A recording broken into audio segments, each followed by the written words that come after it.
Cristo entre nosotros.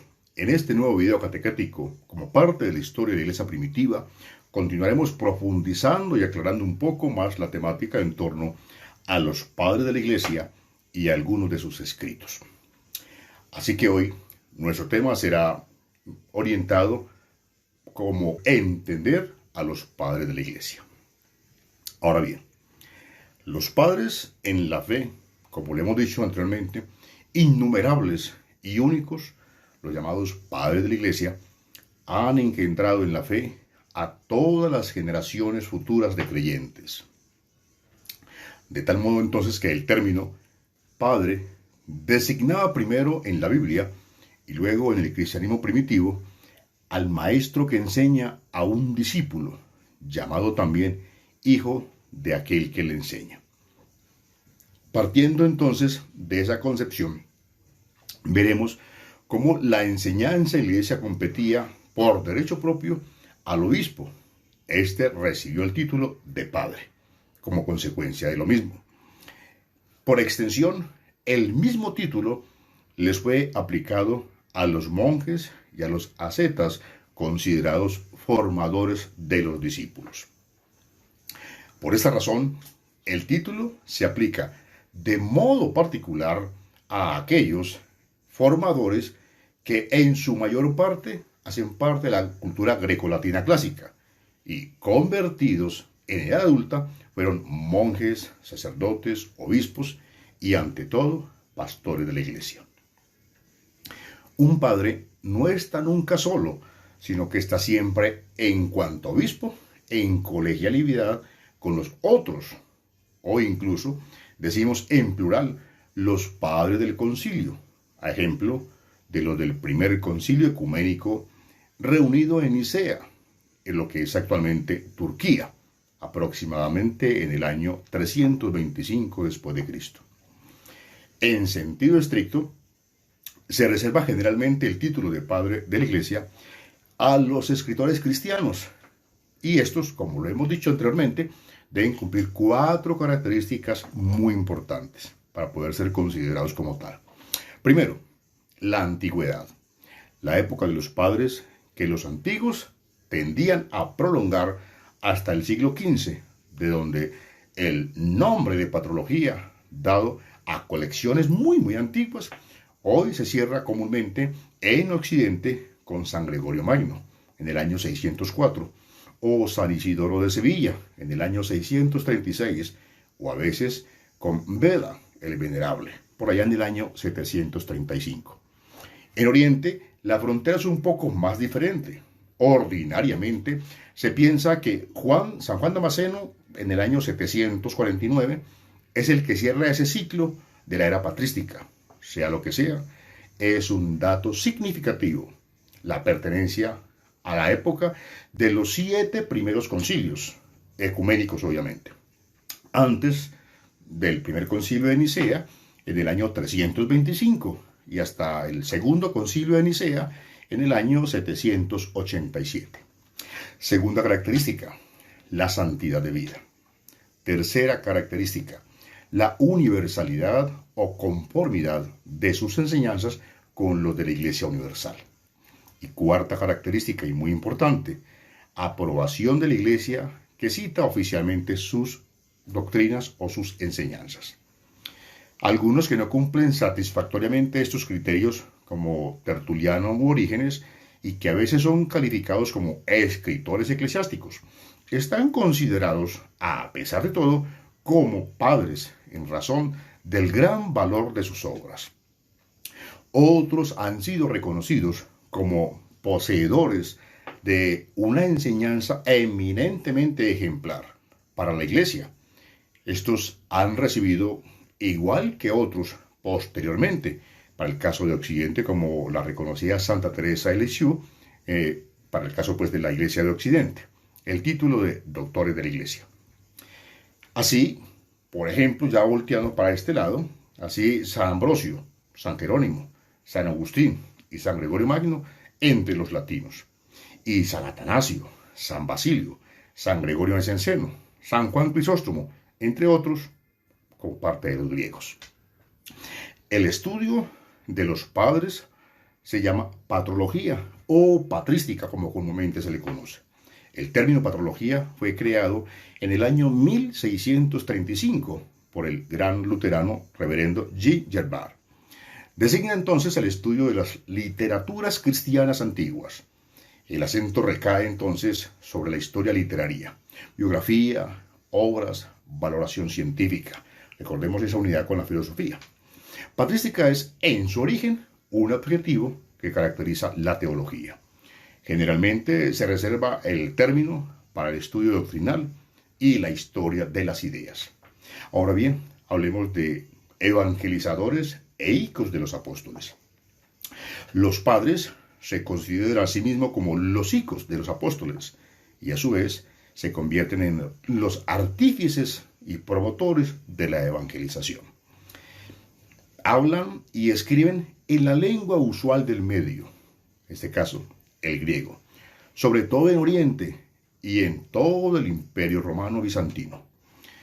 Lengua del Nuevo Testamento, eso es tenerlo fundamental, y de las más antiguas traducciones del Antiguo Testamento, al caso de los 70, el latín, empleado en todo el Imperio Romano y en primer lugar en lo que se conoce todavía incluso Occidente. Es decir, principalmente en África, en España, en Galia, en Italia, sin olvidar el siriaco, una especie de arameo hablado en casi toda Siria. Tienen como horizonte toda la cuenca del Mediterráneo, de este mar y esta inmensa vía de comunicación de Oriente a Occidente, desde Gran Bretaña hasta los ríos Tigris y Éufrates, que riegan lo que cubren hoy lo que es Irak actualmente. En este tiempo, la frontera entre Oriente y Occidente se sitúa en las costas orientales de Italia, pero del uno al otro van numerosos ejes que se abren los primeros cristianos. Un primer eje es el de Jerusalén a Roma. Se bifurca por una parte hacia Grecia, por la otra hacia África del norte. Es la vía de evangelización en el siglo I. Un segundo eje parte de Antioquía en Siria y llega hasta Galia. Es la ruta que en el siglo II lleva a San Irineo hasta Lyon, pasando entonces por aquel momento por Roma. Vamos a hablar del tercer eje. El tercer eje sale de lo que se conoce como Antioquía, llega a Alejandría y luego a Cartago y a Roma. En esas metrópolis, el mensaje y la doctrina evangélica se consolidan muy fuerte durante el siglo III de la era cristiana. ¿Ven por qué llegan tan fuertes al primer concilio de Nicea, en el año 325? Y un cuarto eje, partiendo de lo que se conoce como Antioquía, se bifurca en dos direcciones opuestas. Una a través de Capadocia, lo que conoce hoy es Turquía, llega a Nisibis y pasa entonces a Edesa. La otra va hacia el Ponto y se prolonga hasta el Danubio. Atraviesa el norte de Italia y llega a Burdeos y Poitiers, en Galia. Esta área es evangelizada durante los siglos IV y los siglos V. Ahora bien, vamos a hablar un poquito como orientando lo que serían entonces testigos y pioneros en la inteligencia de la fe. Muy frecuentemente la fe ha sido fruto de la semilla de la sangre de los mártires, tema que anteriormente ya hemos tratado, durante las grandes persecuciones romanas, y se ha propagado entonces por la palabra de los padres, que no solamente han contribuido mucho a mantener la fe de la iglesia, a despecho de todo el mundo, sino a crear un lenguaje que la hiciera comprensible, que la hiciera más humana en un mundo que le era, para el momento, totalmente extraño e incluso, podríamos decir, que adverso. Estos escritores pioneros del pensamiento cristiano, no tienen otra fuente que las mismas escrituras en las que alimentan toda su inteligencia de la fe. Pastores o monjes o monjas Su teología no es diferente de su espiritualidad, van unidas. Por este motivo, en muchos aspectos, la enseñanza de los padres, que gozan de una autoridad particular en la tradición, es única y al mismo tiempo es ejemplar. Ellos son la fuente que al menos nos permiten remontarnos a la fuente divina. Sin embargo, la época de los padres no era una edad de oro en la que todo era perfecto, no señor. Y en comparación con ella, las épocas siguientes, y en particular la nuestra, serían tiempos de decadencia, totalmente. Pocas épocas hubo más turbulentas que la de los padres, tanto fuera como dentro de la misma iglesia. Negación o enfriamiento de la fe, no sabríamos decirlo. Choque con el poder político, incontables cismas y herejías y conflictos siempre renovados entre comunidades y otros obispos. Eso sigue viviéndose actualmente. Todo esto no era solo el pan de cada día para los cristianos, sino que adquiría unas proporciones inmensas que nunca después fueron igualadas. No hay que idealizar el mundo de los padres, ni transportarlo tal cual al día de hoy. Todo ha cambiado: sociedad, cultura, lengua, mentalidad. Es grande la distancia que nos separa de ellos. Sin embargo, no es en modo alguno infranqueable. Esta guía se propone precisamente, esta pequeña charla, es prestar una ayuda para franquearla, para saltarla, y así encontrarnos de nuevo con esos primogénitos de la fe y descubrir que ellos son al mismo tiempo hermanos y padres. Eso es lo maravilloso de poder leerlos y tratar de entenderlos. Vamos entonces a hablar ahora de lo siguiente. Vamos a ir de Jerusalén a Roma. Los padres de la iglesia se consideran, en primer lugar, sucesores de los apóstoles, que fundan la iglesia a lo largo de sus viajes. Las dos rutas, la de Pedro y la de Pablo, conducen a Roma, donde encuentran una comunidad cristiana lo suficientemente ya desarrollada como para ser tenida en cuenta y provocar su persecución. El jefe de los apóstoles en ese momento, o como la figura más prominente, sobre todo ha estado en contacto con los judeocristianos. Pablo, partiendo de Antioquía, ha emprendido 3 viajes que le han permitido evangelizar los grandes centros, desde Asia Menor hasta Grecia. Ahora miremos un poco el nacimiento de las letras cristianas, que es lo que le da la forma a los escritos de los padres de la iglesia. Los primeros escritos, como la carta de Clemente, son contemporáneos de las últimas obras del Nuevo Testamento, o quizás anteriores a ellas.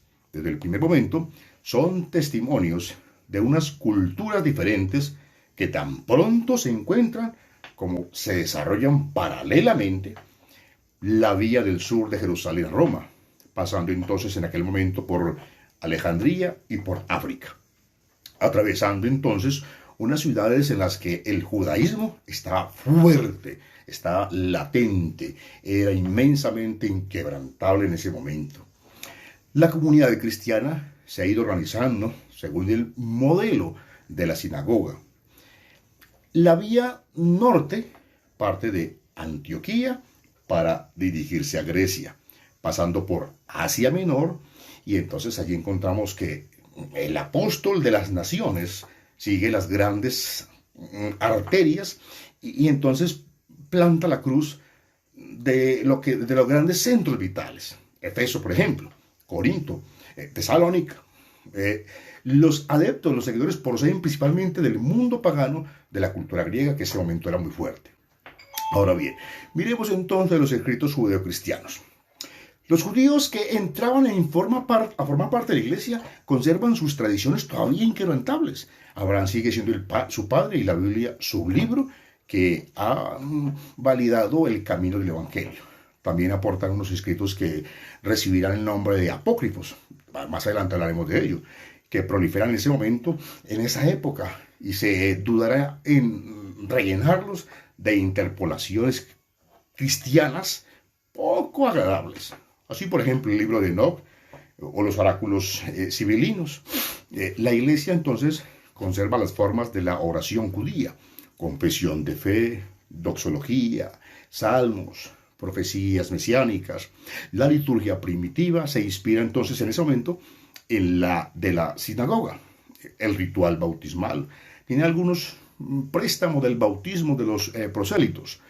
La Eucaristía, que se mantiene unida a una verdadera comida, utiliza entonces las oraciones de las comidas religiosas judías, que afloran en el Didaché, y bueno, más adelante.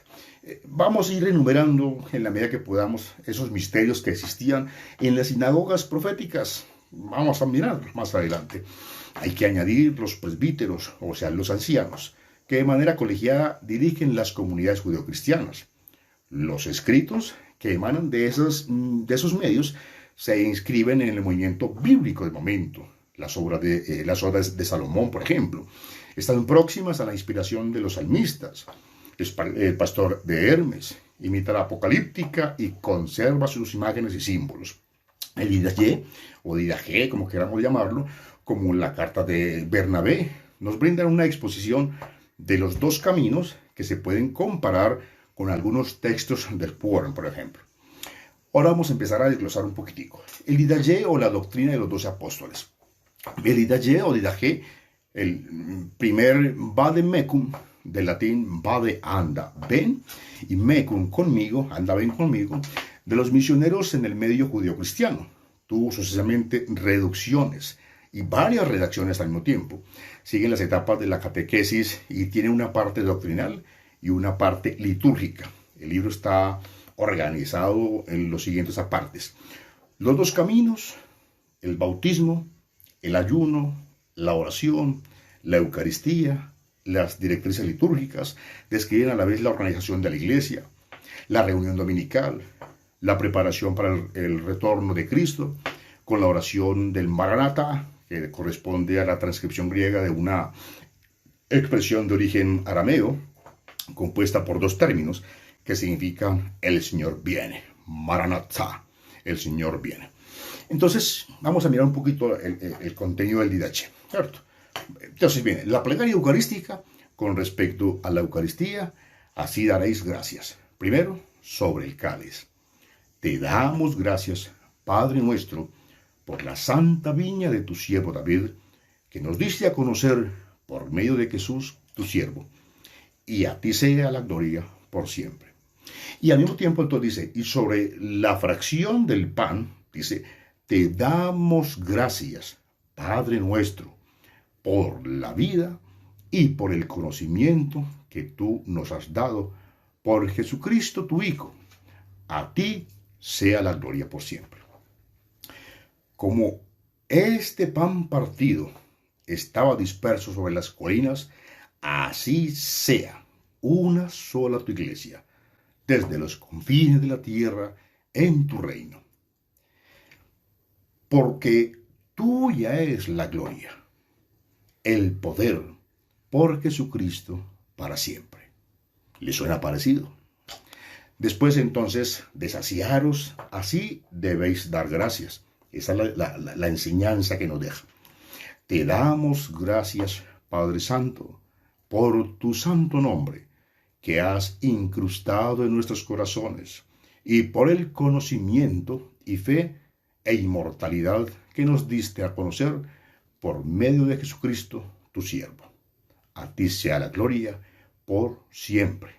Tú, Señor Todopoderoso, creaste todas las cosas, y has dado alimento y bebida a los hombres para disfrutarlo y que te den gracias, pero a nosotros tú nos has otorgado comida y bebida espirituales y vida eterna. Por Jesucristo tu siervo, ante todo, te damos gracias, porque tú eres y serás siempre poderoso. A ti sea la gloria por siempre. Acuérdate, Señor, de toda tu iglesia. Miren ustedes, tan parecido toda esta plegaria tan hermosa. Líbrala de todo mal, hazla perfecta en tu amor, y reúne de los cuatro vientos a la santificada en el reino que le has preparado. Porque tuyo es el poder y la gloria por siempre. Venga la gracia y pase este mundo, oh sana al Hijo de David. Se acerca el que sea santo, el que no lo sea, se convierta. Maranata. Amén. Una traducción simple y fácil de entender. Esto es textos antiguos que se han tratado de ponerlos a que sea asequible para nosotros. Ahora hablemos un poquito de la carta de Bernabé, o la llave de la escritura, como se le conoce también. Es un texto anónimo falsamente atribuido al apóstol Bernabé, que evoca las comunidades de Damasco y de Poro. En ella encontramos las huellas de la iniciación bautismal y una referencia a la celebración del domingo, y sobre todo una lectura crística de los valores del Antiguo Testamento. La circuncisión, el templo, el sabbat, la lectura alegórica de las Escrituras, tan querida en Alejandría, desde Filón a Orígenes, está considerada como la única verdadera. La comunidad cristiana es hoy el templo. Dios habita verdaderamente en nosotros, en la morada de nuestro corazón. Eso es parte de la carta de Bernabé. Ahora vamos a hablar entonces del pastor Hermas. El libro, que lleva como título El Pastor, se presenta como obra de un tal Hermes, un hermano, dicen en aquel momento, del patriarca Pío, en el año 140-155. El escrito goza de tal crédito en Oriente que a veces estuvo catalogado dentro de los libros de las Escrituras. Encontramos en él una serie de visiones, mandatos, parábolas, todo ello acompañado de una imaginaria apocalíptica, de unos símbolos sublimes, pero a veces desconcertantes. La mujer anciana, la torre que significa la iglesia. El pastor traza un cuadro realista de una comunidad en la que conviven buenos y malos, los intereses materiales, la debilidad, el cansancio, la persecución, han evocado el abandono e incluso la apostasía de algunos en ese momento. El libro entonces, ante todo, es un llamado a la penitencia, que le permite incluso al pecador volver a encontrar con una piedra su lugar en la construcción de la iglesia. Su remate entonces coincide con el final de los tiempos. Es algo apocalíptico. El pastor de Hermas participa entonces o está en la construcción de la torre y la penitencia. Después de decir esto, quiso marcharse, es como parte del relato, cayendo a sus pies. Le supliqué por el Señor que mostrara la visión que me había prometido. Me cogió de nuevo de la mano, me levantó y me sienta en el banco de la izquierda. Ella se sentó a la derecha. Levantó una vara brillante y me dice: ¿ves una gran cosa? Le digo: Señor, no veo nada. Me dice: mira, ¿no ves delante de ti una gran torre que se construye sobre las aguas con brillantes piedras cuadradas? Es un cuadrilátero. La torre era construida por los 6 jóvenes que habían venido con ella. Otras miríades de los hombres acarreaban piedras, unos del abismo, otros de la tierra, y se las entregaban a los 6 jóvenes. Estos las cogían y edificaban. Todas las piedras que sacaban del abismo las colocaban tal cual en la construcción, pues eran adecuadas y se ajustaban por la juntura con las otras piedras, y de tal manera se unían unas a otras que no se veían sus juntas. La construcción de la torre aparecía como si estuviese ya plenamente edificada con una sola piedra. En cuanto a las piedras que llevaban de la tierra. Unos y otros las colocaban en la construcción, pero al mismo tiempo otras las destruían y arrojaban lejos de la torre. Muchas otras piedras habían alrededor de la torre, pero no le servía ninguna para la construcción, pues unas estaban carcomidas totalmente, otras estaban agrietadas totalmente, otras estaban truncadas y redondas. Ninguna de ellas era adecuada para la construcción. Después entonces de mostrarme, salí a marcharme, me marché corriendo. ¿De qué me servía haber visto esto si no comprendía lo que significaban todas estas acciones?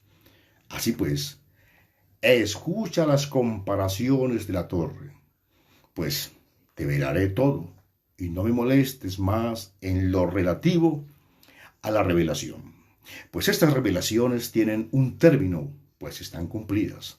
Sin embargo, no dejarás de pedir revelaciones porque eres insaciable. La torre que ves en la construcción soy yo, la iglesia que has visto ahora y antes.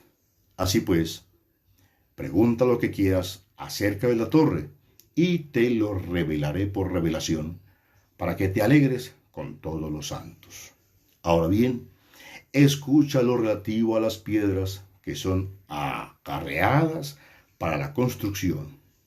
Las piedras que son cuadradas y las blancas que se ajustaban por sus junturas son los apóstoles, los obispos, los maestros y los diáconos que han caminado sobre la santidad de Dios, han ejercido el episcopado, han enseñado y servido para, así, santamente a los elegidos de Dios, de aquellos.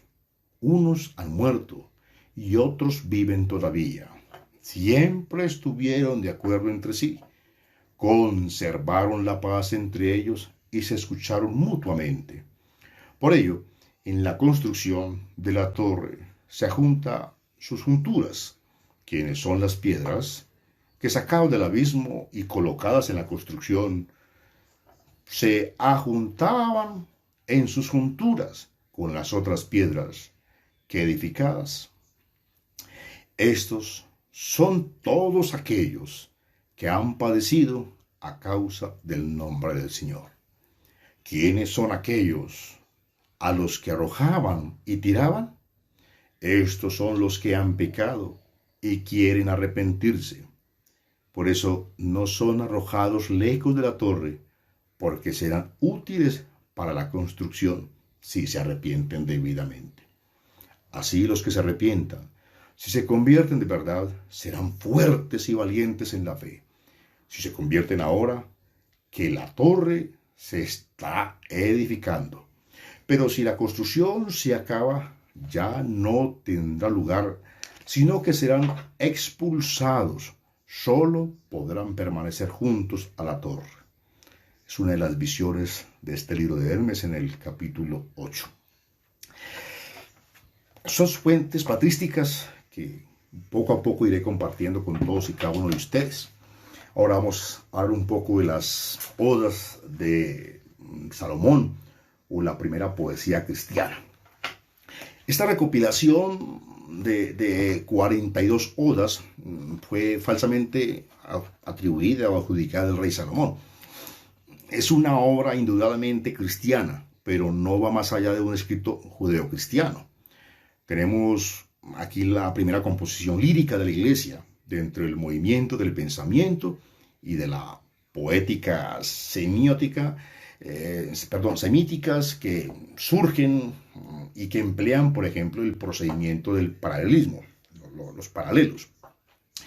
En ella, dentro de una tecnología antigua, arcaica, se tratan temas como la epopeya de Cristo victorioso, el descenso a los infiernos, la maternidad virginal de la Santísima Theotokos, la evocación del agua bautismal, el retorno al paraíso.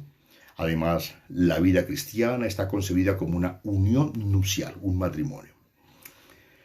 Las primeras cartas de los pastores, la iglesia de la misión, vamos a mirar un poco. La comunidad de origen pagano eran numerosas gracias a la acción apostólica en ese momento de San Pablo.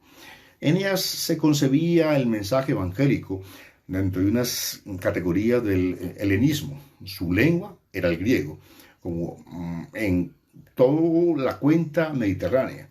Los primeros escritos de estas nuevas comunidades pertenecen más a la vida que a la literatura. Son cartas de los pastores Clemente, obispo de Roma, Ignacio o San Ignacio, obispo de Antioquía, San Policarpo, obispo de Esmirna, Papías de Hierápolis, autor de la explicación de las sentencias del Señor, de las que hablábamos también en otra charla anterior.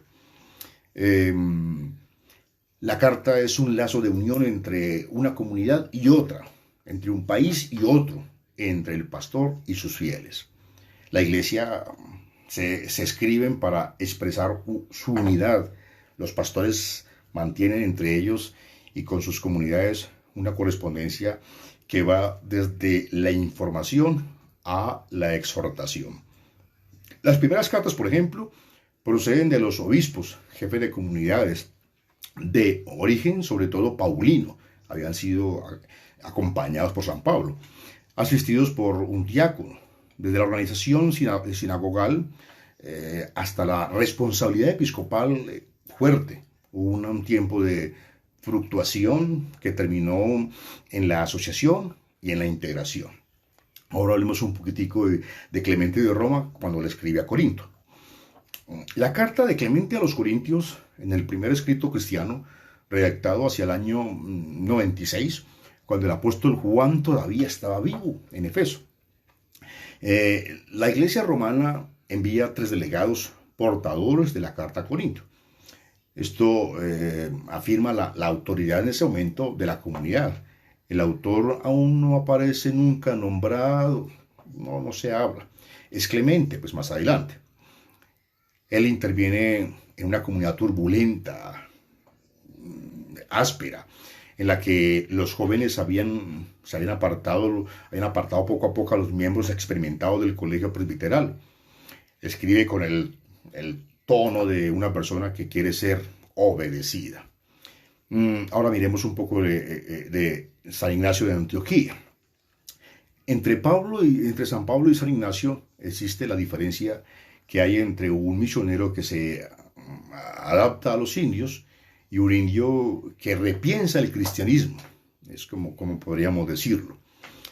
San Ignacio, de origen bastante humilde, sucede entonces a Eusebio como obispo de Antioquía, la gran metrópolis en ese momento de Siria, al principio del siglo II, cuando la iglesia tiene 50 años, procedentes del paganismo ya, formando por los filósofos, conoce los procedimientos de la diatriba estoica y los refinamientos de la retórica asiática.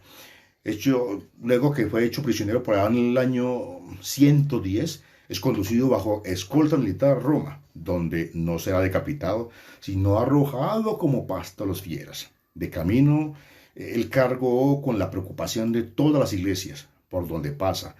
Dicta 7 cartas, que ojalá tengamos más adelante tiempo para verlas, que han llegado hasta nosotros, destinadas entonces a Éfeso, a Magnesia, a Trales, a Filadelfia, a Esmirna, a Policarpo. La más importante, la que dirige a los romanos antes de conocerlos, es la que expresa mejor la pasión mística, que lo quema por dentro en un lenguaje denso. No hay en mi juego que se alimente de la materia, sino agua viva que habla dentro de mí, diciendo en lo más íntimo, ven al Padre. Lindo. Las cartas de San Ignacio son una joya de la literatura cristiana, una de las piezas más importantes de la historia antigua, ricas en informaciones sobre la vida de las iglesias. El obispo confiesa la fe recibida de los apóstoles. Sus enseñanzas son extremadamente claras sobre la divinidad y la humanidad de Cristo. que defienden contra los que conducen su realismo. Propone, o pone en guardia, mejor dicho, contra los que judaizan y retornan a las observancias que se consideran en su momento caducas. La idea entonces dominante de su doctrina es la unidad de Dios uno y trino, la unidad de Cristo Dios y hombre, la unidad del cristianismo o del cristiano con Cristo, fundamento de la vida espiritual, la unidad de los cristianos entre ellos en la iglesia, expresada de forma visible por la cabeza del obispo, rodeado de presbíteros que forman un senado de los diáconos que expresan por la misma asistencia social la diaconía o el servicio, que es el servicio que hace Jesucristo. Bueno, por hoy, por este tiempo hemos terminado esta pequeña charla.